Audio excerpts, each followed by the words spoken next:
The human centipede movie start होती है और डॉक्टर जोसेफ जो कि अपनी कार में बैठा कुछ फोटोग्राफ्स देख रहा होता है। असल में डॉक्टर जोसेफ अपनी प्रैक्टिस के समय साइमेस ट्विंस यानी आपस में जुड़े हुए बच्चों की सर्जरी कर उन्हें अलग करने में माहिर था। फिलहाल यहाँ वो एक फोटो को देख रहा है जिसमें 3 डॉग्स एक दूसरे के पीछे खड़े होते हैं। हालांकि इन्हें ऐसा करने में डॉक्टर जोसेफ का ही एक एक्सपेरिमेंट था जो कि अनसक्सेसफुल रहा था, यानी ये तीनों डॉग्स उसी एक्सपेरिमेंट में मारे गए थे। तभी यहाँ एक ट्रक आता है और उस ट्रक का ड्राइवर झाड़ियों में सूसू करने जाता है, जिसके तुरंत बाद डॉक्टर अपनी कार से निकलकर एक स्टन गन से उस ट्रक ड्राइवर को बेहोश कर देता है। इसके बाद हम 2 लड़कियों को देखते हैं जिनमें से एक का नाम लिंडसे और दूसरी का नाम जेनी है। बेसिकली ये दोनों अमेरिका से हैं पर यहाँ जर्मनी टूर पर आई हैं। रात को इन्हें एक पार्टी में जाना होता है जिसके लिए ये एक कार को रेंट पर लेती हैं और पार्टी के लिए निकल लेती हैं। हालांकि वैसे तो ये लोग ट्रेवलिंग किया करती थी पर यहाँ के बारे में इन्हें कुछ नहीं पता था और जिस वजह से ही ये अपना रास्ता भटक कर जंगल तक आ जाती हैं। अब जैसे ही अपनी कार को टर्न करती हैं तभी उस कार का टायर पंचर हो जाता है। ये दोनों जंगल में अकेली हैं और जहाँ मोबाइल नेटवर्क भी डेड हो चुका है जिससे ये किसी से भी हेल्प नहीं मांग सकती। अब ये दोनों डिसाइड करती हैं कि वो कार के अंदर ही स्टे करेंगी, जिसके बाद वो दोनों कार में बैठ जाती हैं। तभी यहाँ एक पियक्कड़ दारू आ जाता है जिससे बिल्कुल भी इंग्लिश नहीं आती थी और फिर वो उन दोनों को प्रोस्टिट्यूट समझकर उनसे बदतमीजी करने लगता है। हालांकि ये दोनों उसे इग्नोर करती हैं, जिसके बाद वो यहाँ से चला जाता है। अब ये दोनों फैसला करती हैं कि वो खुद से ही हेल्प ढूंढेंगी, जिसके बाद ये दोनों जंगल के अंदर पहुंच जाती हैं। तभी वहां उन्हें घर में लाइट जलती हुई दिखाई पड़ती है। फिर ये दोनों वहां जाती हैं और उस घर के डोर को नॉक करती हैं, पर बदकिस्मती से वो घर कोई और नहीं बल्कि डॉक्टर जोसेफ का ही है।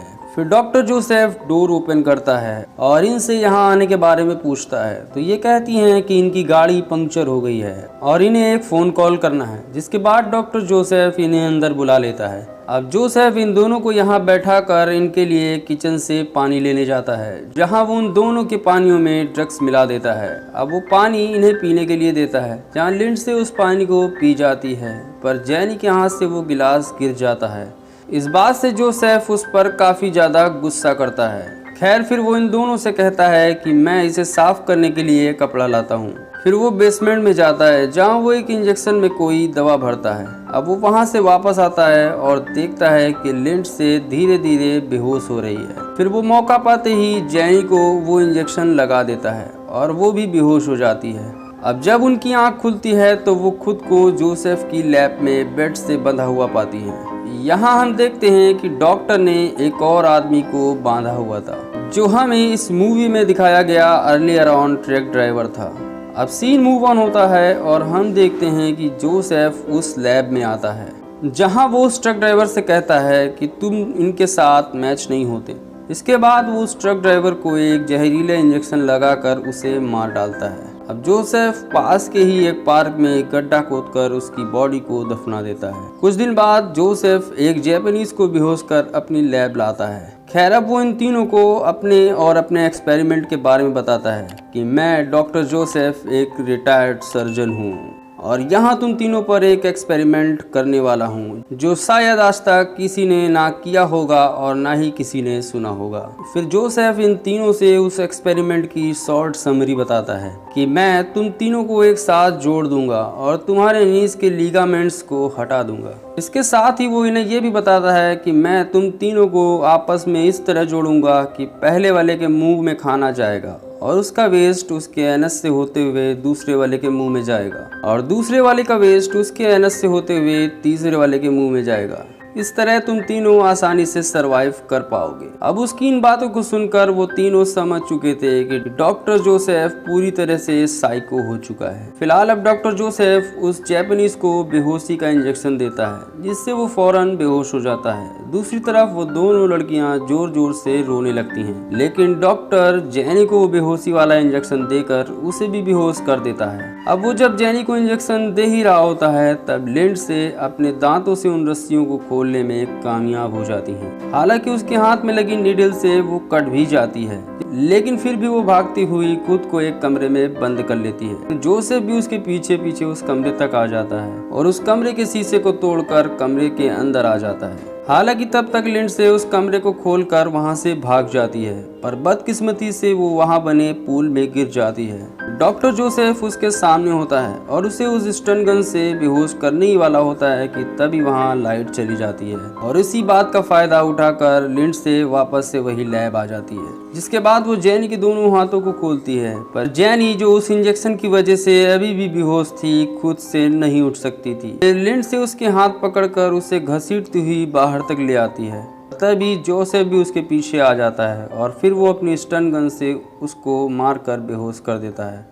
इसके बाद जोसेफ उन्हें वापस से अपनी लैब लाता है और ऑपरेशन शुरू करने वाला होता है, जिसके लिए वो सबसे पहले इन सब की मार्किंग करता है। खैर, अब मार्किंग पूरी हो जाती है और अब ऑपरेशन शुरू होता है, जहां सबसे पहले वो इनके नीज के लिगामेंट्स को निकाल देता है और फिर लंबी चलने वाली सर्जरी का एंड होता है। अब इसके कुछ दिन बाद हम देखते हैं कि वो तीनों ह्यूमन सेंटीपीड बन चुके थे, जिसमें सबसे आगे वो जापानीज होता है और उसके पीछे लिंडसे और उसके पीछे जेनी। जोसेफ इन तीनों को ज़बरदस्ती उठाता है, हालांकि इनकी सर्जरी के घाव अभी भरे नहीं थे और वो तीनों काफ़ी दर्द में थे।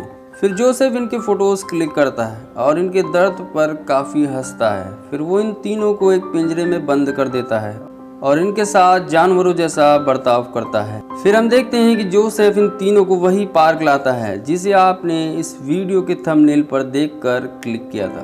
तभी उस जापानीज को टॉयलेट जाना होता है, जिस पर वो अपना वेस्ट छोड़ने लगता है और मजबूरन लिंडसे को उसे अंदर लेना होता है, जो सच में सोचने पर ही काफ़ी घिनौना लगता है। अब इन सब का रूटीन चेकअप चल रहा होता है और तब हम देखते हैं कि जेनी की कुछ तबीयत बिगड़ रही है, जिस पर जोसेफ ये डिसाइड करता है कि उसे इन सब से अलग करना होगा, यानी जेनी को किसी और के साथ रिप्लेस किया जाएगा।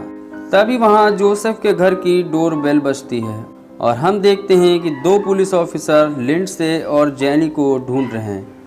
वो दोनों जोसेफ से उनके बारे में पूछते हैं, जिस पर जोसेफ उनसे कहता है कि मुझे नहीं पता ये कौन है।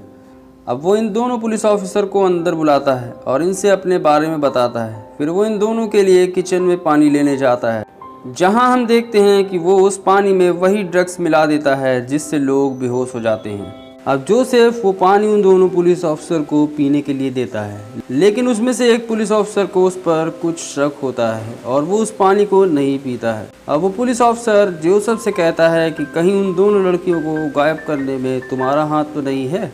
इसके साथ ही वो जोसेफ से ये भी कहता है कि तुम्हारी कार उस ट्रक के पास देखी गई है, जिसका ड्राइवर अभी भी लापता है। इस पर जोसेफ उस पुलिस ऑफिसर पर काफ़ी तेज़ी से चिल्लाने लगता है और उससे कहता है कि ये पानी पीकर तुम लोग यहाँ से निकल लो।